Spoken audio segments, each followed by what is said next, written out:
Hey students, welcome back. Now that you're getting more advanced, it's time to start talking about Rook endgames. These are one of the most important endgames that you have to learn, and more specifically, today we're going to talk about the Philidor position. Now, this position, guys, is going to be on every endgame book.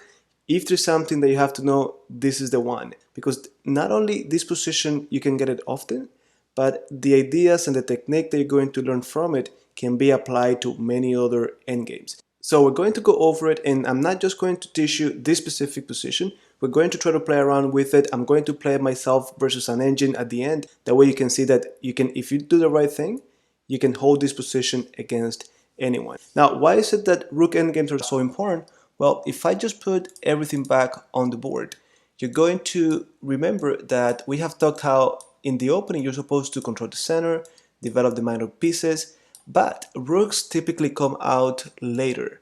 So many times they're not traded off early and they make it to the end game. So you're going to get a lot of rook endgames. And guys, they're so complex, but if you learn the main rules, the main guidelines, you're not going to be playing the endgames blind. And that's why we have to little by little start learning more about endgames, one of the most important parts of the chess game. So with that said, let's get to it. The first thing in these endgames is that rooks are very powerful when it comes to controlling the other king, and we have to use them for that purpose. Like this is the Philidor position, but before we get into it, let's say that this king was over here, and let's actually put the pawn a little bit down here. So if I was the black pieces here, it is my turn. I'm going to be thinking of limiting this king from coming to help the pawn. So what I would do is I'll put my rook over here and I'll be cutting off the king. With that king unable to come and help the pawn, the rook is not going to do much to help him. So if he just starts pushing the pawn, my king is going to be waiting here for him, and sooner or later that pawn is going to fall. Like right now, if I put pressure on it, notice how my rook is cutting the king and is also attacking. This is really important. The only way they have is to continue to push the pawn or to defend it. If they defend it, now my king is going to come up and is going to use this rook to take the pawn. Even if he comes and attack, I'm going to keep him cut. If this king is out of the game, this is going to be very easy. So this concept of cutting the king is very important. And by the way, guys, you could cut him off like this. It's just a matter of leaving him out of the game. Or let's say the king, the position is something like this, and I'm here. So if I'm the black pieces, I also want to cut the king like this. Like I could cut him from here. Maybe I can't or I don't want to, but I could also cut him off horizontally. And that way that king cannot come up to help the pawn. At that point, this pawn is not going to go anywhere. My king is here to take him. And sooner or later, my rook is going to come over as well. So with this idea of the rooks being able to cut the king, we're ready to talk more about the Philidor position. Okay guys, so here we are again. The main ideas that you need to collect from this lesson is that in rook endgames, if you're the one losing, and this is the Philidor position is from the defensive side. This is how to defend when you're down a pawn. Rook, rook, king, king, but your opponent has an extra pawn. You're going to see many people just making mistakes, playing randomly. These ideas are going to give you some guidelines to make the right decision when you play this endgame. So first thing guys, whenever you play these endgames, you want your king to be involved. Ideally, you want him to be in front of the pawn. Ideally, you want him to be stopping him from promotion. And worst case scenario, you want to at least be on the promotion square. If you cannot get in front of him before, at least get to the promotion square. It's going to be hard for them to get you out as long as your rook is helping. So first in the Philidor, king is involved. Second, your rook is able to cut the other king off. So right now, the first move here for the Philidor is to understand you need to cut the king off. That's it. So this king is not going to be able to participate in getting my king out of here. If the rook puts me in check, I'll just go up. Guys, I don't want to go away. I want to stay in front of this pawn. Any checks from the side, I'm going to stay close to the pawn. The most you could get, you could go away, or you should go away, is going to be here. Like you want to be on the file at least next to where the pawn is, but you don't want to be too far from the pawn because then you could get in trouble. So now you know that the rook cannot get you out. This king is going to try to come in, and that's where this rook is helping us. So right now when I did this move, this king cannot come any further. They could only come around and try to push the pawn. So that's the only way that they have. So they have to use the pawn as a shelter If they go around, that's fine. I could stay here, not a big deal.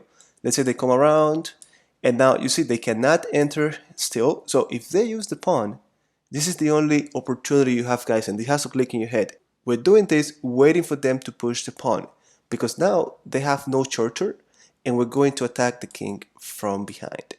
So again, if they put me in check here, I'm going to be going up and down, check, up and down. This king has to be in front of this guy. And then if the king tries to come in, notice they're threatening checkmate. So all I need to do now is attack the king from behind. Check, check. And since I'm so far away from the king, he cannot really get to the rook and attack me. If he just tries to go after the rook, I'm going to get that pawn, right? Or even if I go here, check, and then he goes over here, same thing. I could not only go back and attack the pawn, or I could put him in check again. If he gets too close, now I'll go after the pawn. And that's it. Even if he comes and defend with a rook, my king is closer than this king, and I'm going to get the pawn. So, bottom line, what you're going to learn on any endgame book about the Philidor position is this. Cut the king off, like this, and wait for them to push the pawn. Let's say you take it from this position. It is your turn, you have the black pieces, and you don't understand that you're supposed to cut the king off from the side, like in the Philidor position. Let's say you just like to do checks and you put him in check now. This is going to get you in trouble because again, the pawn is able to help the king. So the king gets in front of the pawn and now you don't have these checks anymore. Of course, you cannot put him in check from the side and they're even threatening checkmate. Now you are in a very uncomfortable position. You could still fight for a draw here, but it's not going to be as straightforward as before. So the easiest way, guys, again, and I'm sorry that I keep repeating the same thing, but you really need to get this. The easiest thing is to just cut the king off on the 6th rank, and now this king cannot help. Wait here until the pawn is pushed. You could just go d8, e8. The rook could also do some tempos if necessary, but ideally just stay here back and forth. If they put you in check, you go up and then down, and then the moment this pawn pushes, that's it. There's no charter for the king.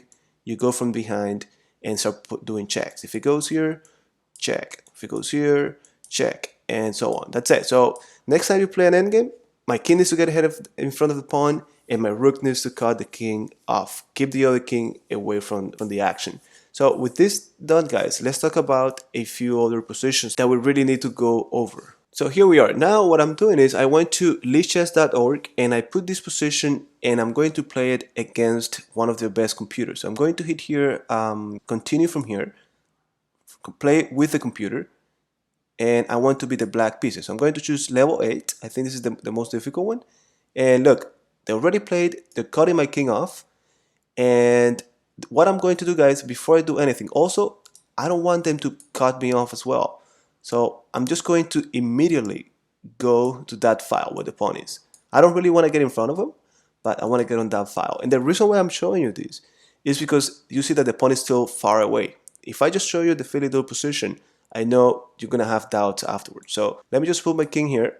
I could go ahead and cut him off, see, but I'm going to do it right now. So I'm cutting that king off. Ideally, I would have done it before. Okay, so now let me go to this other side. See, now he's doing a tempo here. That's fine. I think I'm just going to do a tempo myself. Okay, waiting move. Look at this. He cannot make any progress. The king cannot come in.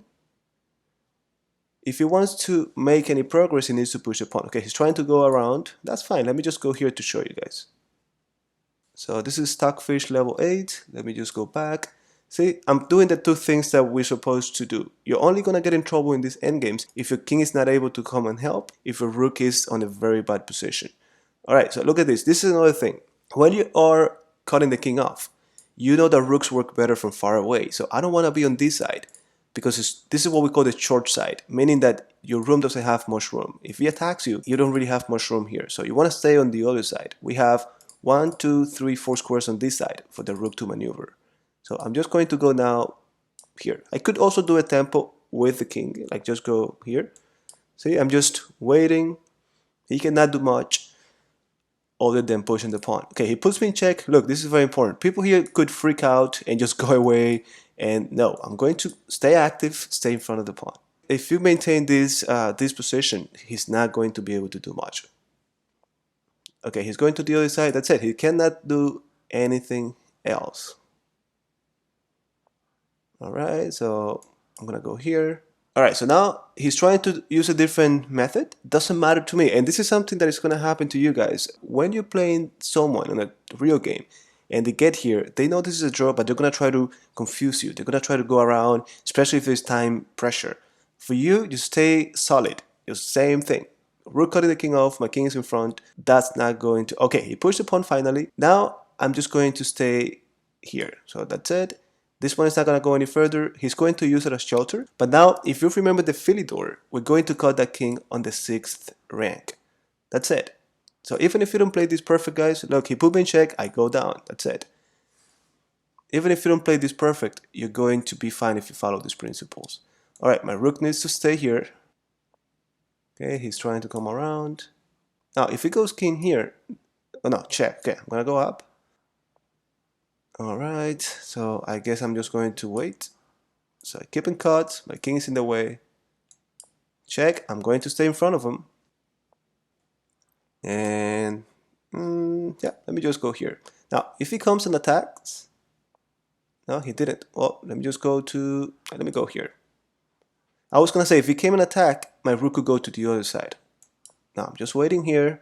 Notice that they're just trying to go around, do the same thing over and over. I think in a real game, this already would be a draw because we have repeated this a long time. He's not making any progress, so I could claim a draw. Now, here, guys, always being attentive because if I go up now, he's going to skewer me.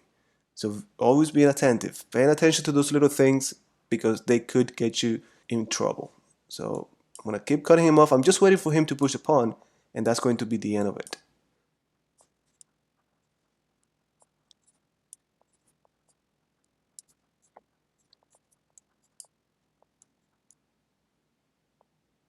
Alright, so finally this is what they did. They just pushed brought the rook over. They want to trade rooks.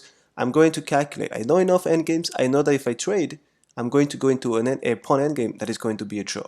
So now my king comes up, and I'm going to go towards the pawn. When he does that, you know that in these endgames, guys, in order for this king to, in order for them to win, this king has to be ahead of the pawn. So now I just take a position. So it transitioned into an endgame that we started a long time ago in this course.